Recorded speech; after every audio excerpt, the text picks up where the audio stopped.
Bonjour à toutes et à toutes, j'espère que vous allez bien en ce jeudi 6 octobre. Vous êtes sur Radio Canu 102.2, la plus rebelle des radios, pour le 70e, enfin je crois que je me suis perdu dans les chiffres, congrès de futurologie, émission de science-fiction proposée par l'équipe de programmation du festival Les Intergalactiques. Et cette semaine est une semaine un peu particulière parce que nous proposons avec le festival un festival en ligne qui s'appelle le Kaiju Online Festival et qui traite donc de monstres géants de kaiju japonais. Donc on a toute une programmation notamment sur Twitch qui se déroule en ce moment même et que je vous invite fortement à rejoindre. On parle de kaiju mais on va dériver un petit peu aujourd'hui, cet après-midi, puisque effectivement notre invité que nous avions déjà reçu, je crois en décembre 2021, ça commence à faire un petit peu, je crois que c'est ça, hein, Romain? Sans doute. Je crois que c'est ça. J'ai regardé, je suis tombé dessus l'autre jour, je fais ah oui, ça fait si longtemps que ça. Je suis avec Romain Lardancher, plasticien, sculpteur, tout, le grand champion des monstres géants, du méca surtout, et qui nous fait le plaisir de venir aujourd'hui nous rejoindre sur l'antenne. Et alors, quand j'ai envoyé un petit message à Romain, je lui dis bon, on fait du kaiju, etc. Mais je me suis dit que quand même, Romain, t'es plus méca que kaiju, hein. Oui. Clairement. Mais j'aime beaucoup les kaiju, bien sûr. Ça va un peu ensemble, hein, concrètement. Ouais, tout à fait. C'est très cousin. Du coup, on a trouvé un petit pis-aller, en fait. On s'est dit, tiens, tu t'es dit, pourquoi pas Méga Godzilla? Voilà, et pourquoi pas? C'est mon chouchou, forcément. Ah ouais? De différents, forcément des kaijus, il y en a pas tant que ça, des kaijus mécaniques, si je dis pas de bêtises. Non, il y a un ennemi de Godzilla aussi, un autre. Il y a pas Ghidorah aussi qui est mécanisé à un moment? Il y a un moment, il y a Mecha King Ghidorah, ouais, tout à fait, ouais. Et il y en a un autre qui s'appelle j'ai honte, son nom m'échappe, qui a des mains avec des pinces qui viennent ensuite avec des tronçonneuses, Gigan. Ah, Gigan, ok. Ah oui, il est un peu moitié-moitié, j'ai envie de dire. Ouais, il est organique, il est cyborg, kaiju, mecha. On va revenir un tout petit peu sur ton actualité, Romain. Donc, quand je t'avais reçu à la dernière émission, c'était pour discuter un peu de ton parcours. On avait discuté de tout ça. Donc, je vous invite à aller fouiller dans les podcasts de l'émission pour retrouver cette discussion. On va pas la refaire en entier, ça va de soi. Romain, où en es-tu actuellement? Qu'est-ce que tu fais de beau? Là, j'ai installé ce week-end une sculpture de 7 mètres de haut dans Lyon, là, rue Chevreul. Dans le 7e arrondissement. Dans le 7e. Notre 7e. Voilà, où j'ai déjà pas mal de grosses bêtes qui commencent à s'entasser là-bas. Et du coup, là, une girafe qui est pour la première fois une œuvre publique, quoi, qui est dans le domaine public, qui appartient aux Lyonnais. Ok. Et qui est une girafe qui se promène précisément à l'angle entre la rue Bancel et la rue Chevreul. Ok. Ah oui, ok. Là où il y a le bar le Chevreul, si je dis pas de bêtises. Le Marlot, je crois, devant. Ah oui. Un bar, il s'appelle le Marlot devant. Voilà. D'accord. Très sympa. Ça a été commandé par qui, ça? C'est pas du tout une commande. En fait, c'était un projet qui datait, d'ailleurs, je crois qu'on en avait même parlé, je crois, aux dernières interviews, puisque on voulait faire une expo pendant le Covid, dans la rue. Une expo, en fait, en se disant, là, comme ça, il n'y a pas de problème de mesures sanitaires ou quoi, et en plus en se disant on retourne sur les fondamentaux du street art en essayant de faire une expo dans la rue, quoi, en mode vandale, où une nuit on arrive et on pose des œuvres un peu partout. Et cette œuvre-là faisait partie du truc. Et on avait petit à petit, vu que l'expo commençait à être grosse, en amont, on s'était mis d'accord avec la mairie pour pouvoir faire ça tranquillement. Et ils étaient tout à fait open, ils ont bien aimé le projet, et puis il y a eu les élections et ils se sont fait remplacer. Et donc au moment de l'expo, les nouveaux, ils étaient moins dans le délire, ça leur a fait un peu peur. Du coup, ils nous ont défendu de la faire, nous on était un peu frustrés, donc on l'a fait quand même. Mais on l'a installé une nuit, on l'a enlevé le lendemain. En histoire, quand même, on l'a fait, on a fait des images et tout. Et la girafe, justement, était peut-être un peu trop grosse. On s'est dit, là, si on met la girafe de 7 mètres dans l'expo, ça va faire on sera un peu trop tricard. Voilà. Et donc, elle était là, destinée à être là. Et du coup, depuis cette expérience qui au début ne leur a pas plu, on va dire, puisqu'on l'a fait quand même. Mais depuis, ils ont eu beaucoup de retours. Ils sont revenus vers nous. Maintenant, on va le faire avec eux. Super. Ils sont d'ailleurs très contents. Et très enthousiaste, et donc on organise ça. Alors je vais pas encore vous donner de date, mais on va la refaire. Et du coup, la girafe arrive un peu en ambassadrice du truc. Elle vient représenter de toute sa hauteur cette future exposition. Voilà. Il restait, il me semble, et corrige-moi si je me trompe, des éléments de cette exposition qui étaient restés un peu plus longtemps, ceux qui étaient très en hauteur, si je dis pas de bêtises. Qui sont encore là. Ouais, d'ailleurs, j'avais posé une panthère noire en haut d'un lampadaire, là, qui est toujours là. Et Kalouf avait fait des petits tarsiers, là, Ces petits animaux qui avaient un sac à dos avec une plante dans le dos, là, des petits lémuriens de Madagascar qui ont des grands yeux, là, oui, très sympathiques, je le vois. et qu'on accrochait au potostop. Et là, il y en a encore un qui est là-bas. On en avait mis presque une trentaine, et il en reste un. Okay. Et il reste pas mal de collages. Et Kalouf aussi avait fait une peinture, une fresque d'un panda roux qui est bien sûr toujours nickel, qui est en face de la girafe. Voilà. Très bien. Et ben on va attaquer un petit peu sur la question du méca. Tu avais fait, j'ai déjà oublié son nom, mais le fameux méca que tu avais fait, qui était en exposition à au Garage Citroën. Gustave. Alors oui, Gustave, c'est le méca. Non, c'est pas. Ah, tu parles du méca, non, pardon. Oui. Ajax, c'est ça. Le robot, le grand robot. Ouais, mais moi en fait c'est un fantasme d'enfance, les robots géants, et c'est vrai que c'est lié avec les Godzilla, tout ça. Mais gamin, on n'a pas eu Godzilla. On n'a pas. On fait comme si c'était une icône dont on a parlé, on connaissait, on savait ce que c'était, mais on n'avait jamais vu, quoi. Mm-hmm. Et c'est arrivé tôt. Je crois que moi, le premier Godzilla que j'ai vu, malheureusement, c'est le film de Roland Emmerich dans les années 90. Ah oui, en 98, quand les Américains sont arrivés sur le sujet, oui. Voilà. Et c'est là qu'ils se sont mis à ressortir les vieux Godzilla, cinéma de quartier qui a passé Mothra, Rodan. Donc des petites merveilles que j'ai pu découvrir à cette occasion-là, quoi. Et depuis, j'avoue que j'aime beaucoup ça, les kaijus, et Godzilla, ça a un charme particulier, quoi, Godzilla. C'est vrai, puis on a fait mardi avec Fabien Moreau la tier list des films de Godzilla qu'on a un peu classé avec toute son érudition autour de ces films, puisque autour de chaque film, il racontait des anecdotes de production, de diffusion, enfin, et d'histoire un peu générale sur le cinéma du Japon, donc c'était extrêmement passionnant. Et oui, on se rendait bien compte que la diffusion des films Godzilla dans notre pays a toujours extrêmement pêché. Ouais, clairement. Ça a été déjà très maltraité, très mal considéré, quoi. Alors que c'est vrai qu'il y a plusieurs ères un peu de Godzilla quand tu vois il y a 36 films, je crois. Oui, c'est ça.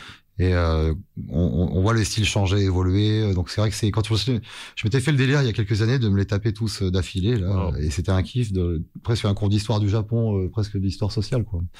Très très intéressant. Et il y a toute une ère un petit peu qui est la plus, je dirais la plus dénigrée, qui est les années 60-70, où on a vraiment des trucs pour les enfants, tout un univers enfantin à base de Casimir, en fait. Ça fait nous en France, finalement, quand tu vois Casimir, il ressemble au portrait craché du fils de Godzilla, Minya, je trouve, un peu encore plus ridicule, mais bon, qui était déjà mais du coup ça a été très très moqué en Occident, alors que c'est là qu'apparaît par exemple Mechagodzilla, quoi, qui dans cet univers-là, dans ce contexte-là, qui est pour moi l'ennemi le plus implacable de Godzilla.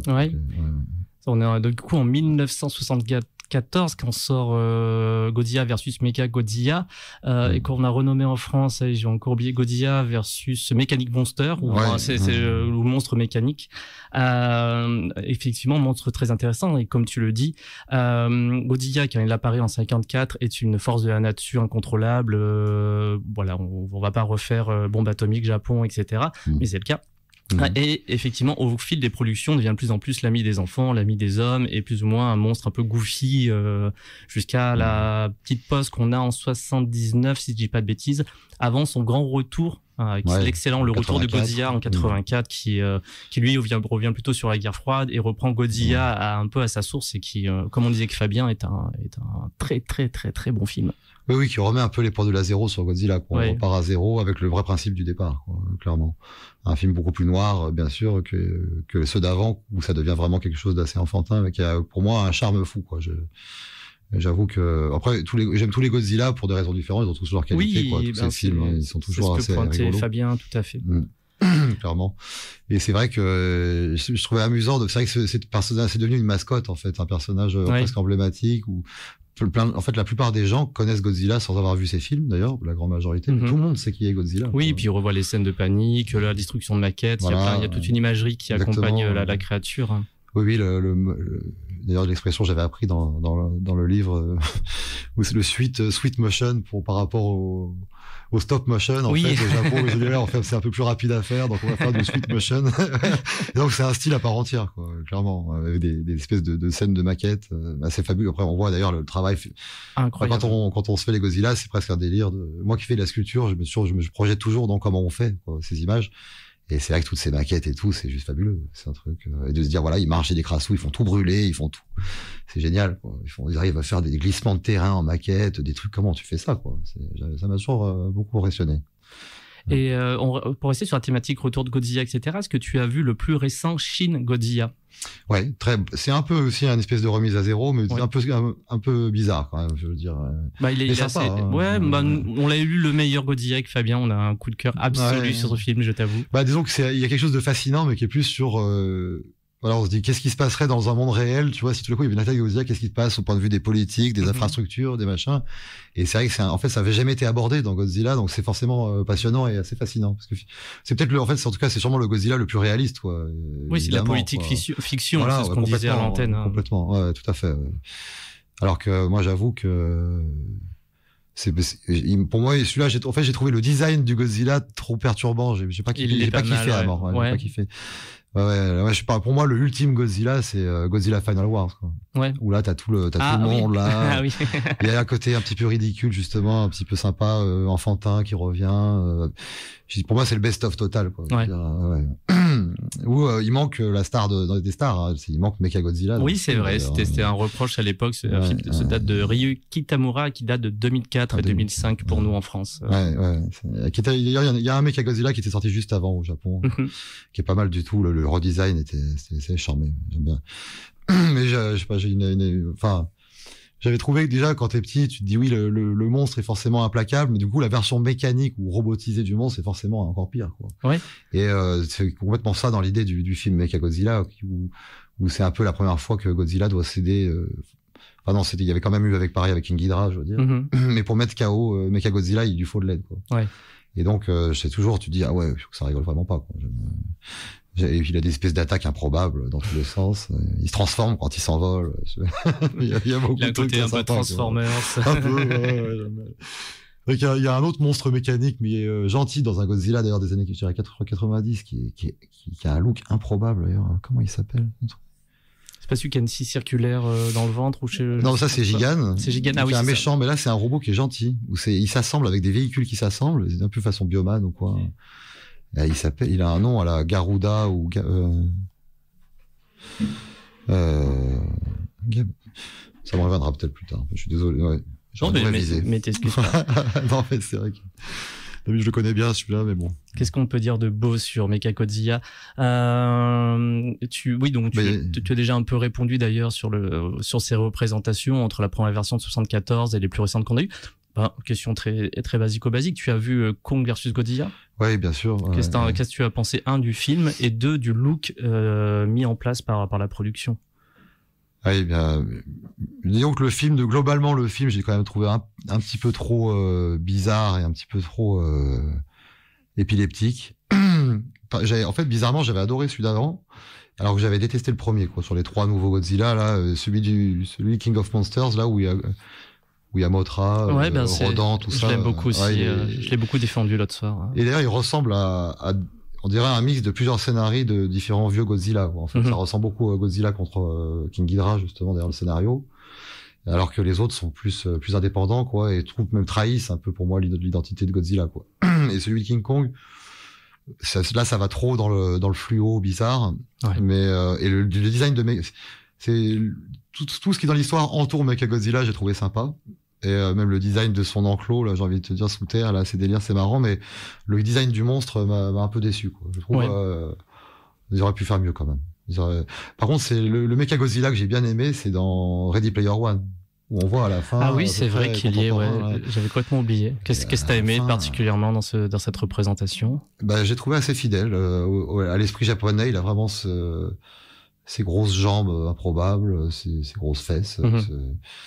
Et pourtant, en fait, c'est le monstre le plus terrifiant de tout le jeu, quoi, de tout le film, quoi. C'est vraiment le boss de fin. J'ai complètement oublié. L'autre, il a même un Gundam, ça pèse rien, pas ça, Mechagodzilla, quoi. Donc, j'ai trouvé ça vraiment. Je me suis dit, voilà, il mérite un hommage comme ça. C'est quand même c'est le roi des monstres vers son robot. Donc là, t'es dans l'ultime robot, quoi. En plus, il doit mesurer, je sais pas. Et dans le film, justement, il y a un gigantisme.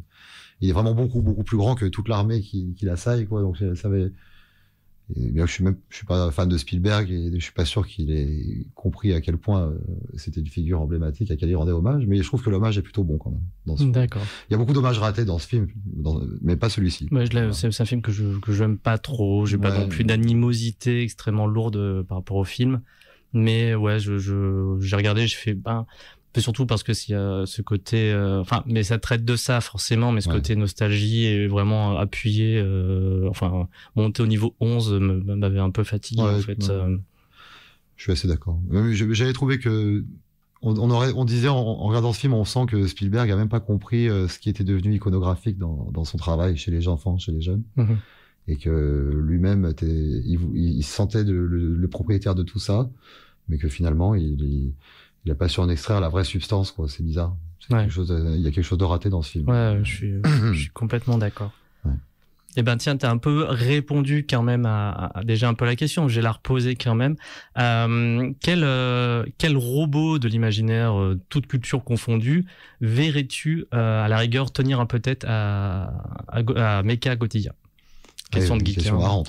Question de geek. Oui, c'est qui le plus fort? C'est Kiki. Ouais, c'est pas simple. Ouais, c'est pas simple. Pour moi, le robot, c'est simple. Enfin, si, c'est facile, mais c'est un robot c'est un peu mon chouchou d'ailleurs de tous les robots. Hein, j'ai envie de te dire, il y a des robots japonais, ça s'appelle Getter Robot, quoi. Qui est un robot qui est dans la surenchère permanente et qui ne peut pas. À la fin, s'il affronte des ennemis gros comme des planètes, il devient gros comme une planète. Ah oui, d'accord. Ouais. Oui.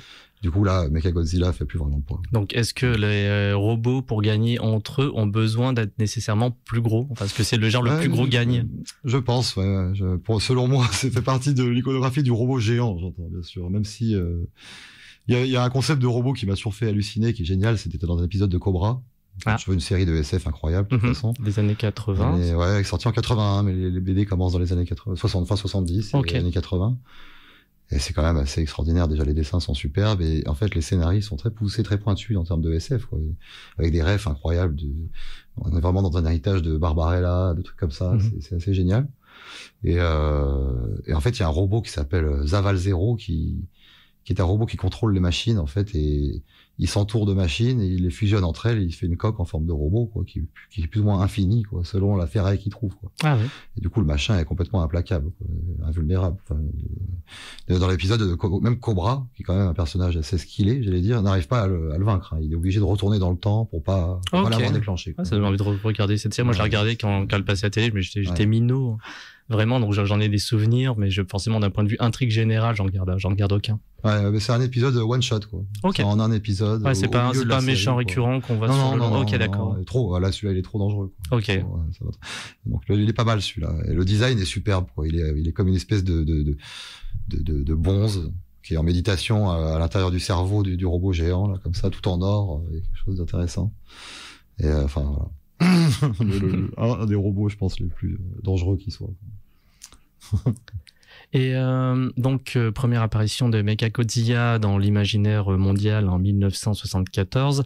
Est-ce que tu vois sur cette période d'autres mechas qui pouvaient être marquants dans l'imaginaire? On va sortir même du Japon, hein. On peut voir un petit peu à côté, mais c'est un peu les précurseurs de ouf là-dessus. Bah, c'est l'époque de Getter Robot, justement, Goldorak. On est dans ça, hein. On est dans les premiers robots Sentai aussi. Oui, c'est vrai, Goldorak, gros phénomène en France dans les années 80, enfin 70-80. Au Japon, je crois que c'est 73 que ça sort. Ouais. Et tous ces robots géants, ça commence dans les années 70-71, Mazinger Z, Getter, tous ces...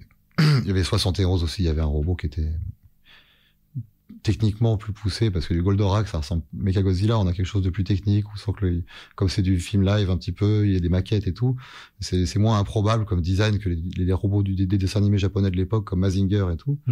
Mais t'avais un robot qui s'appelait Daimos, qui est le premier robot vraiment transformable, vraiment comme un Transformer, c'est vraiment ce qu'ils appellent un peu Perfect Transform, quoi. Et lui, il sort en 71 aussi, quoi. Et là, je trouve assez emblématique, même un peu plus underground, mais c'est... À mon avis, lui, c'est une petite révolution à lui tout seul, quoi, en termes de design, d'avoir un véhicule qui se transforme en robot. Bon, et en vrai, c'est très progressif, quoi, puisque Goldorak, c'est un peu ça. Déjà, c'est une espèce de soucoupe volante qui se transforme en robot. Enfin, qui se sépare en deux, mais... Et Getter Robot, c'est un petit peu l'ancêtre aussi du robot transformable, quoi. Il peut changer de forme. C'est un peu bizarre, il se déforme, quoi. Là, c'est encore un autre délire. Mais du coup, on est dans un délire transformable, malgré tout, quoi. Et ma question m'est sortie de la tête. Je l'ai vu physiquement sortir de pas vraiment les yeux vus, mais je voyais qu'elle disparaissait petit à petit. Et ben non, je vais l'oublier. Non, je l'ai oublié. Ah non, c'est bon, j'ai retrouvé. C'était pour rebondir sur Goldorak, Mazinger Z. Moi, j'ai un souvenir, il y a quelques années, j'avais une invitation pour aller au Festival d'Annecy, et il y avait une présentation de producteurs, c'était ça, c'est pour ça qu'on est vite parti avec le collègue avec qui j'étais, parce on a créé pour voir ça, genre, nous avait chopé ça parmi d'autres trucs et d'autres compétitions court-métrage beaucoup plus intéressants. Bon, et du coup, on se retrouve avec les producteurs qui passent des making-of parce qu'ils allaient refaire à l'époque, c'est sorti depuis, Mazinger Z, que je connais pas. Goldorak, Mazinger, je connaissais pas, donc je regarde ça. Et c'était juste vraiment l'auto-promo en mode qui disait toujours la même chose. Vraiment, chaque fois que quelqu'un parlait, un graphiste, un concepteur, un designer, tout ce que tu voulais, disait oui, alors on regarde la tradition, mais on la met au goût du jour, etc. Puis ça sentait trop le caca. Puis tu dis parce que tu sentais pas qu'ils ne sortaient pas d'artistes. Vraiment, ils avaient tous le même niveau de discours, mais ça changeait pas d'une virgule. Et puis d'un coup, bon, maintenant les gens arrivent sur scène, donc tu fais chouette, ça va parler d'autre chose. Et en fait, c'était que les producteurs. J'ai fait bon. Et ma question va dans le sens où à ce moment-là, je me suis dit tiens, bon, ils réadaptent ça que je connaissais pas, mais je voyais bien, j'ai très vite vu d'où ça venait, quand ça venait, etc. C'est pas très compliqué.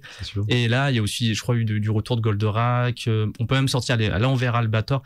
Donc toute cette vague, on connaît très bien on va repêcher ce qui fonctionnait il y a 30, 40 ans, voire 20, enfin une grosse période. Qu'est-ce que t'en penses, toi, de ce travail qui fait? Est-ce que tu as vu éventuellement des bonnes choses sur des représentations de robots, de figures? On peut même vraiment partir sur le Japon, sur ces figures 70-80. Est-ce que tu as vu des bonnes choses en sortir? T'as la culture du remake à gogo en ce moment qu'on subit tous, qui est quand même tout un cauchemar pour la création. Mais par rapport à certaines œuvres japonaises, t'as l'impression que c'est plus culturel chez eux de les prolonger et de les faire grandir avec le public. En fait, il y a beaucoup de... Enfin, je vois par exemple des trucs comme... Albator, là, que tu citais, il y a des adaptations presque en continu. Il y a eu des séries, tous les 5-6 ans, il y a une nouvelle série d'Albator au Japon. Ça s'est jamais vraiment arrêté, dans l'univers, ou rattaché à son univers, en tout cas, ou tiré de l'univers de Leiji Matsumoto. Et il a pas 500 000 BD, ça revient. Il y a presque un reboot à chaque fois. Albator, c'est assez particulier, mais c'est beaucoup ça. T'as l'impression que déjà, c'est plus culturel chez eux. Et je vois, par exemple, alors c'est vrai que les délires de Goldorak, Mazinger Z, en tout cas, moi, je regarde, bien sûr, je suis très client de toutes ces choses. Après, c'est sympa, ça fait vraiment appel à la fibre, justement, des gens qui ont kiffé ça quand ils étaient gamins. Je sais pas si quelqu'un qui est jeune aujourd'hui apprécierait ça. C'est vraiment ciblé, je pense, pour des gens qui ont 30-40 ans, qui ont connu ça gamin. Mais à part, justement, Gator, qui est un truc qui se renouvelle étrangement. C'est pour ça que c'est vraiment un ovni, ce machin, puisque presque tous les 10 ans, il y a une nouvelle série qui réécrit pas, mais qui prolonge, quoi. Et tu dis, ça rajoute une couche sur la surenchère, qui devient délirante, là. Ça devient, et les designs sont toujours repris, les robots, ils sont toujours à la page par rapport à leur décennie. Et ils ont des looks incroyables de décennie après décennie, quoi. Ça se renouvelle vraiment bien. Et là, c'est peut-être comme je dirais, comme peut-être les Gundam, tu vois. Je vois les Gundam Unicorn, là, les derniers designs, ils sont quand même super cool. Mm-hmm. Ils sont bien modernes, alors qu'ils font vraiment référence à ce look de samouraï qu'ils avaient dès les années 80, quoi. Donc, il y a 2-3 séries qui échappent à ça, qui sont pas dans le délire de remake pour vraiment faire du pognon. Enfin, ils sont là pour faire du pognon, mais ils font de l'art.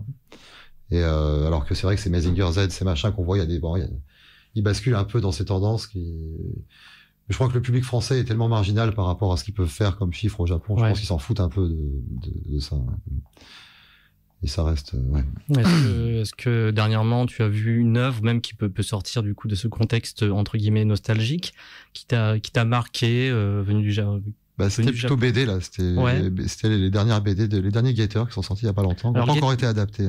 Alors Gator, ça raconte quoi? Parce que moi je ne connais pas, par exemple, je ne sais pas du tout ce que c'est. C'est un robot géant qui tombe du ciel, à la base, de l'espace, quoi, qui est un truc, une technologie alien inconnue, et qui en fait justement est polymorphe, on va dire, et qui est, on découvre au fur et à mesure, il faut plusieurs saisons pour se rendre compte qu'il est vivant, c'est vivant. Mm-hmm. Et c'est alimenté par une énergie comme son sang un peu, une espèce de fluide qui s'appelle le Gator Ray, comme un fluide lumineux, qui s'avère avoir des propriétés assez extrêmes. Et du coup, c'est un scientifique japonais avec un ingénieur qui décortique ce robot, qui en font une version terrienne, si j'ose dire.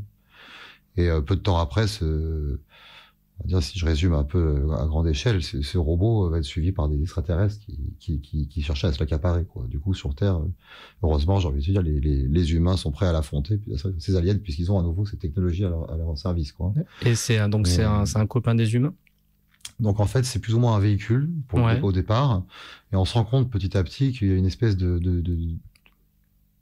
un univers déterministe dans lequel des espèces de divinités anciennes, qui sont ces sortes de robots, mènent un combat depuis le Big Bang, peut-être même avant.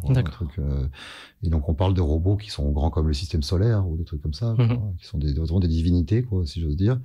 Et en fait, des grands anciens. Voilà, ouais. Et ils ont semé des espèces de mini prototypes aux quatre coins de la galaxie et aux quatre coins même des multivers, si j'ose dire. Ça s'est bien étendu.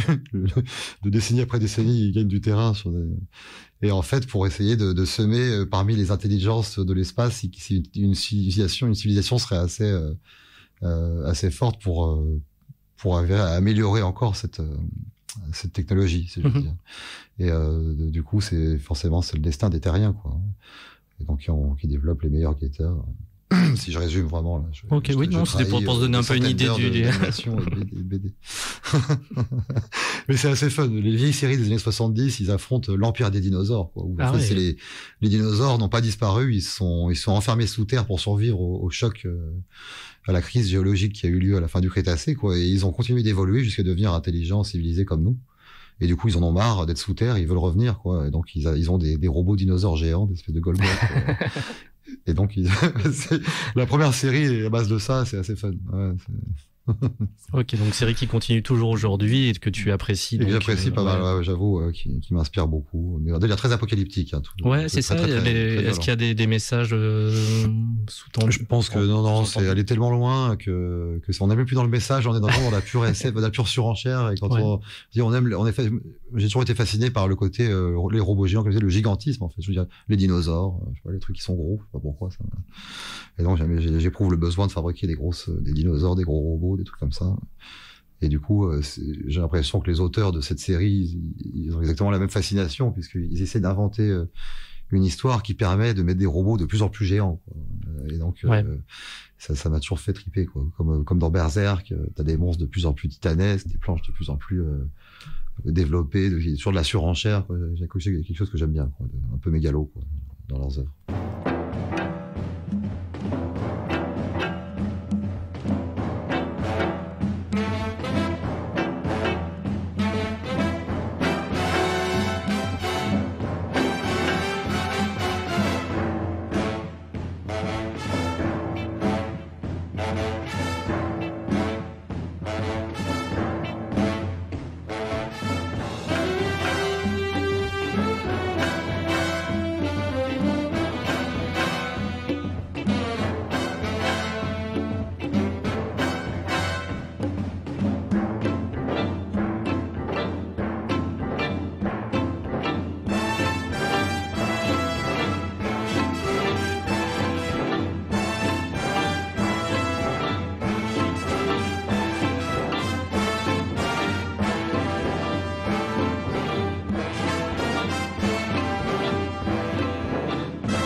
Et vous êtes toujours sur l'antenne de Radio Canu 102.2, la plus rebelle des radios, en compagnie de Romain Lardancher, plasticien, sculpteur, happening en ville de girafes de 7 mètres, beaucoup de choses. Romain, du coup, on peut parler aussi donc de nouveau un peu de tes projets à venir. Tu me parlais d'un projet de dessin animé éventuel en cours? Oui, tout à fait. Je suis en train d'écrire un dessin animé. Donc là, je suis en discussion avec un studio. On est en train de faire les contrats, tout ça. Donc ça va bientôt être du concret, j'allais dire. On pourra rentrer dans le concret, mais c'est déjà un dessin animé où il y a déjà beaucoup de l'univers a été implanté, quoi, de la Bible littéraire, tout ça. Et c'est dans un univers de science-fiction où la faune sauvage contient des robots, animaux, quoi, de toute taille, qui sont un peu des espèces de machines à nettoyer la nature, à réparer un peu le vivant, si j'ose dire. C'est un délire assez écolo, quand même. Ok. Et aussi avec toutes sortes de civilisations bâties sur le dos d'animaux géants, quoi. Donc là, je me tape un peu un délire, je mets tous mes délires en même temps, des robots géants, des animaux géants, des trucs comme ça, et avec une histoire très, je veux dire, plutôt positive. D'accord. Essayer le principe étant je dirais, le parti pris de départ étant de faire rêver les enfants comme j'ai pu rêver devant des trucs comme les Cités d'Or ou des trucs comme ça. Ouais. Et donc d'offrir un voyage enrichissant dans tous les sens du terme pour la jeunesse. Et donc c'est un rêve de gosse qui se réalise, hein, bien sûr. Et du coup, j'allais dire la girafe que j'ai installée à Lyon, Aja, fait partie un peu de l'univers de ce dessin animé, fait partie de ces robots. Et je suis en train d'intégrer un peu tout mon bestiaire un petit peu là-dedans. C'est une girafe teaser. Exactement, c'est une espèce de teaser. Et ça sera à destination de quelle tranche d'âge environ? Ce sera pour les enfants d'environ 8-12 ans, quoi. 8-12 ans, ok. 12 ans, ouais. Voilà. On n'est pas encore dans les négociations avec des diffuseurs, etc. Mais on va rentrer dans ce chemin-là. Et c'est un processus créatif dans lequel tu te sens bien, que tu as déjà fait, que c'est quelque chose de nouveau ou pour toi qui paraît naturel? C'est assez nouveau dans ce sens-là. Enfin, bien sûr que c'est nouveau, mais ça fait depuis toujours que j'écris des histoires, que je crée des univers, des choses comme ça. J'essaie d'imaginer des mondes cohérents. Et du coup, là, ça tombe plutôt bien. J'ai l'impression d'avoir pas mal de choses qui se rejoignent et de petit à petit, comme si ça faisait un peu des années que je me préparais à faire ça. L'œuvre somme de Romain Lardancher. Ouais, voilà, peut-être, une espèce de compilation. Et du coup, puisque je travaille en fait dans une entreprise, alors c'est un truc un peu plus touchy, hein, mais à aussi imaginer un métaverse. Oh. Ouais. Ouh. Ouais. Ouh. Et donc, mais qui est une aventure sujet assez fascinante et assez passionnante, donc je serais ravi qu'on en débatte aussi, puisque je commence à apprendre beaucoup de choses sur ce monde-là qui est un monde très inquiétant et à la fois, j'allais dire, assez fascinant pour les promesses qu'il contient finalement. En tant qu'artiste, je me rends compte qu'il y a quelque chose d'intéressant qui pourrait être développé avec ça, mais c'est comme toujours, hein, c'est un couteau. C'est-à-dire, un couteau, tu t'en sers pour fabriquer ta maison, mais tu peux t'en servir pour tuer le voisin pour lui prendre sa maison. C'est un choix, quoi. Et donc, cette histoire-là de ce qui est en train de se fabriquer avec Internet est très, très préoccupant, et à juste titre, hein, bien entendu. Et je suis même content pour ça d'avoir un pied dedans pour essayer de faire un truc un peu, voilà, pour voir ce qui se passe. Et là, donc on me demande un peu d'imaginer un monde là-dedans. Et du coup, j'essaie de créer, de proposer des alternatives, quoi, si j'ose dire, ou quelque chose qui prendrait quelle forme? Là, c'est une proposition, on va dire, très écolo et très pédagogique, hein, qui est en fait une espèce de fenêtre pour vous expliquer que ce qui est le plus important, c'est pas dans l'écran, mais c'est bien le vivant. Et donc c'est un parti pris assez osé, si j'ose dire, qui pour l'instant tient la route bizarrement. C'est-à-dire que on me suit dans ce projet, ce qui est aussi une preuve du cynisme un petit peu de ce monde-là, quoi, ouais. Clairement. Qui récupère et réavale et redigère généralement. Voilà. Mais en tout cas, voilà, c'est un chemin que je commence aussi, qui est une expérience, je ne sais pas où ça va mener, et qui est à la fois, comment dire, qui fait autant rêver qu'elle fait cauchemarder, quoi. Donc, ce qui fait que c'est assez fascinant, honnêtement, d'avoir un pied là-dedans. Je dois dire, et de dire il y a une responsabilité, quoi, hein. Il y a beaucoup de gens et d'enfants qui vont s'intéresser à ces choses. Il faut leur proposer quelque chose de sérieux, quoi, de positif, et essayer de pas en faire des petites machines capitalistes, quoi. J'essaie de faire de proposer une espèce d'utopie gauchiste quand même dans mon truc. D'accord. Tu penses que ça peut passer? Parce que ça semble pas du tout être l'écran. Ouais, c'est sûr, ouais, c'est très étrange. J'avoue que même en entendant, ça paraît très paradoxal, mais c'est ça tout l'enjeu et tout l'intérêt du truc. Hein. Et en fait, c'est là où je te dis qu'il y a parfois du cynisme dans ce monde, hein, c'est que finalement, le public a l'air de vouloir ce genre de choses, quoi. Donc, les gens qui financent ces choses-là m'encouragent à continuer comme ça. Du coup, puisque c'est ce que le public veut. Et je dirais que là, c'est un monde qui fait son travail de greenwashing, quoi, hein, clairement, qui essaye de faire des blockchains décarbonés, des machins. Bon, ils font beaucoup d'efforts, hein, d'ailleurs, il faut le souligner, mais bon, c'est quand même pas mieux vaut que ces choses-là. Bon, le monde se porterait certainement mieux, pourrait se porter mieux sans, de toute façon, on verra. Hein, j'avoue que si ces choses-là, comment dire, j'essaye de développer un monde qui te propose que c'est pas forcément là l'issue. C'est là qui est bizarre. Hein, mais, ouais. Et d'ailleurs, le côté paradoxal de l'exercice. Voilà. Je sais pas jusqu'où ça va durer et combien de fois je serai rattaché à ça, quoi. Parce qu'il y a un moment où, alors moi, si éthiquement ça m'intéresse pas, je m'en irai de toute façon. Mais c'est assez grisant en tout cas là, de devoir inventer une utopie cohérente et de proposer ça. Je m'éclate assez avec des mécaniques de jeu, parce que en fait ça reste qu'un jeu vidéo, quoi. Ouais. Faut relativiser, hein, faut se calmer un peu. Et c'est une espèce de, en fait, je suis en train de créer un jeu vidéo qui se passe dans un monde un peu ouvert, quoi. Et du coup, c'est un petit peu un rêve d'auteur de devoir créer un monde et de pouvoir ensuite tu pourras le contempler, quoi. Donc là, il y a quelque chose d'une expérience à vivre, quoi, qui me réjouit pas mal en ce moment, qui m'occupe beaucoup, bien sûr, qui prend beaucoup de temps. Ouais. Ça représente quoi, par exemple, dans une journée de Romain Lardancher, de travailler là-dessus, ou quelle forme ça prend, même sans rentrer dans les détails, moment, bien sûr. Je passe des nuits à rédiger des textes, quoi, il y a des règles, des lois pour ce monde, comment fonctionne la météo, comment fonctionne le commerce, comment fonctionnent les déplacements, comment fonctionnent les religions, comment fonctionne la faune, les rites sociaux, la politique. Bref, il y a des milliers d'éléments différents. Là, je compose une espèce de lore, hein, on appelle ça. Et donc là, et aussi des banques de design d'animaux, de robots, d'architecture.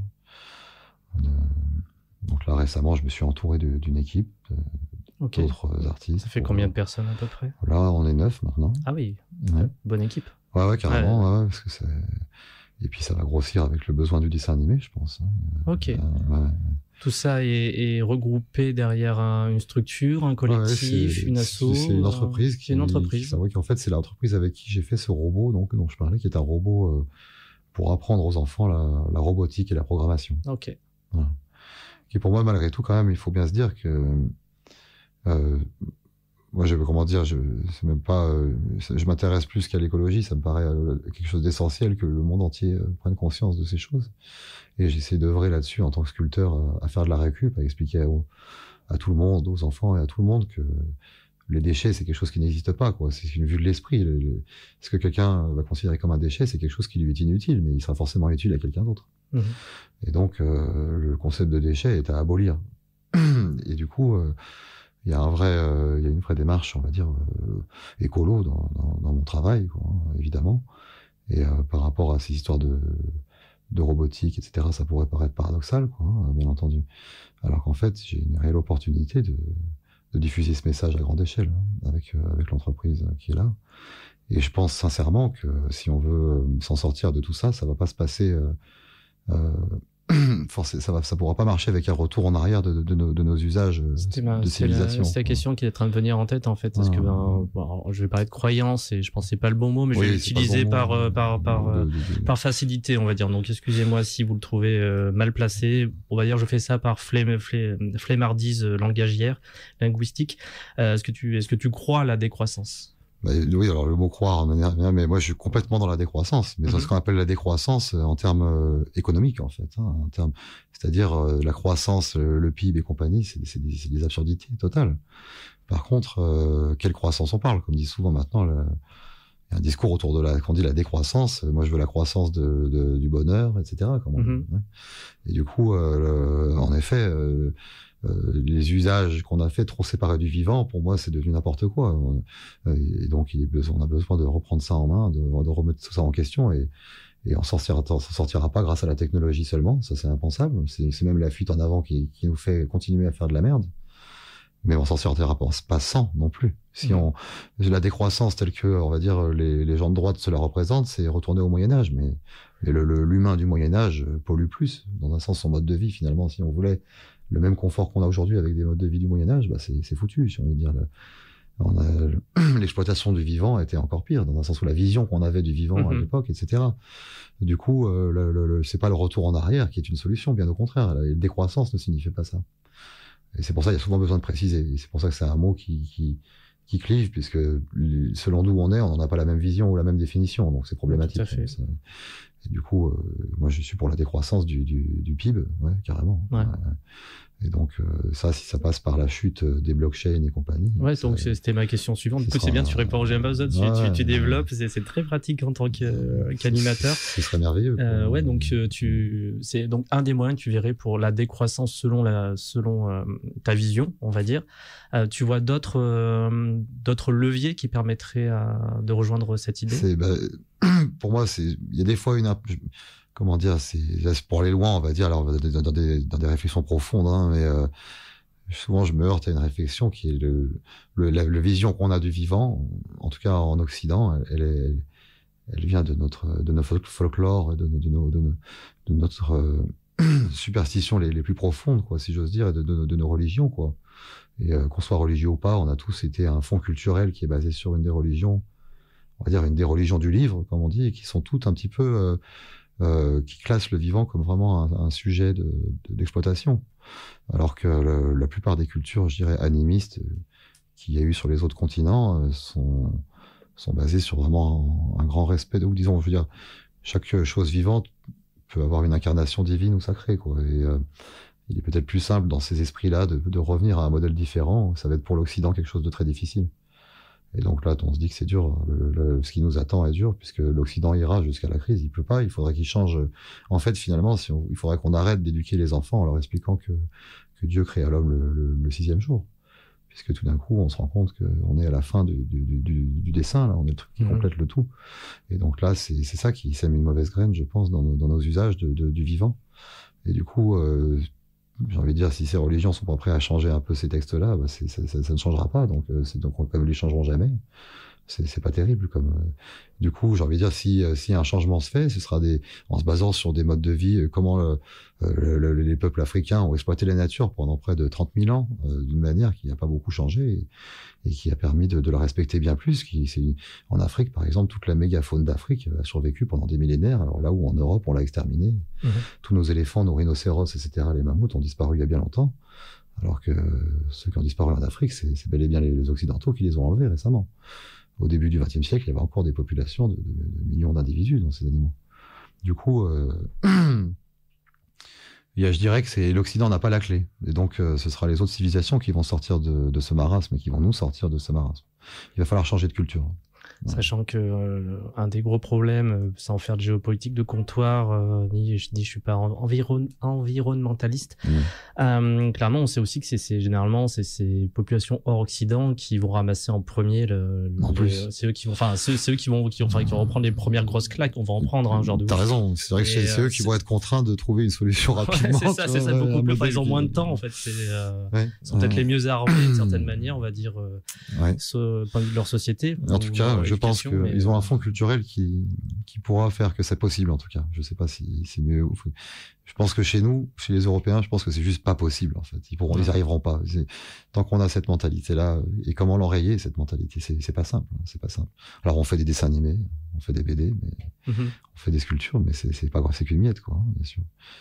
Et, voilà.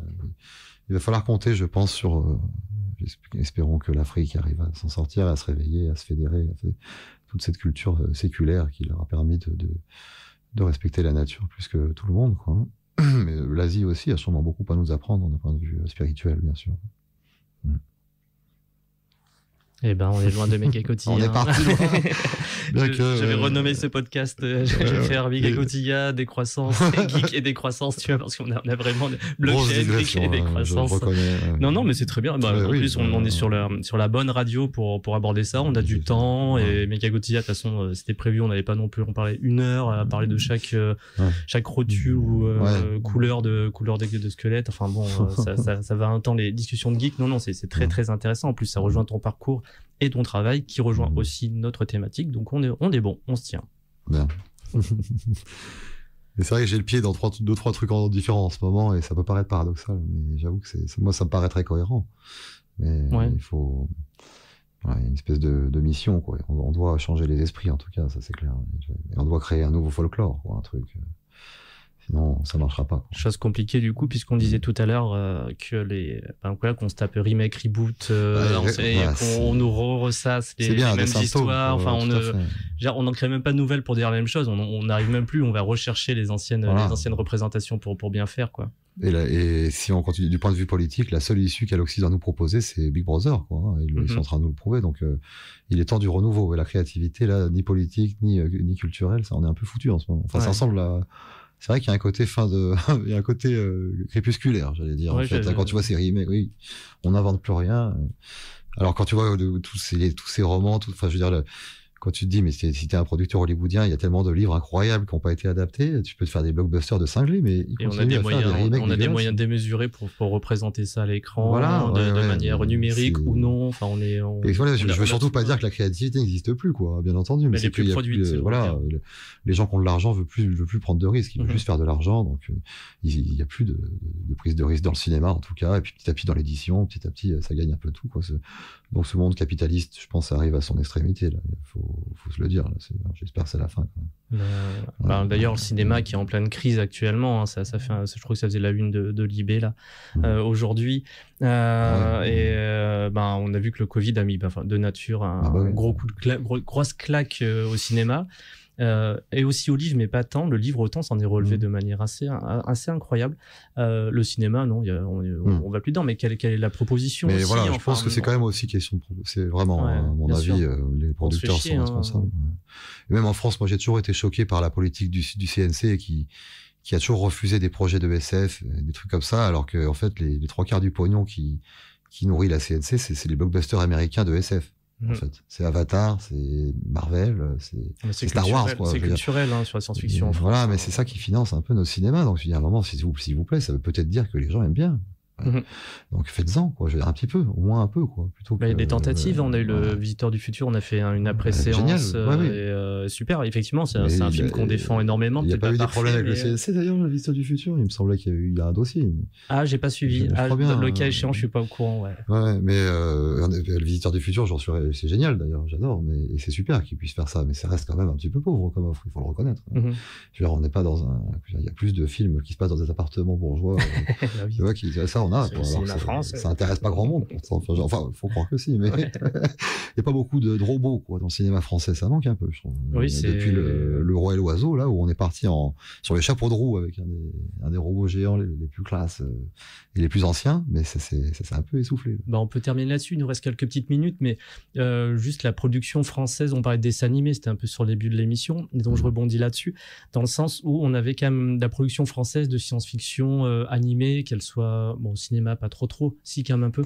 Là, je suis dans mes mémoires. On a eu des René Laloux, quoi. Des Laloux, mais des Ulysse 31, par exemple, c'est pas aussi franco quelque chose. Si, franco-japonais. Franco-japonais, c'est ça. Donc Cité d'or aussi. Cité d'or, voilà. Je pense à ces productions du début des années 80 ou fin 70, et en fait où on était en coprod énormément. Mais on produisait quand même des choses. C'était sur de l'animé.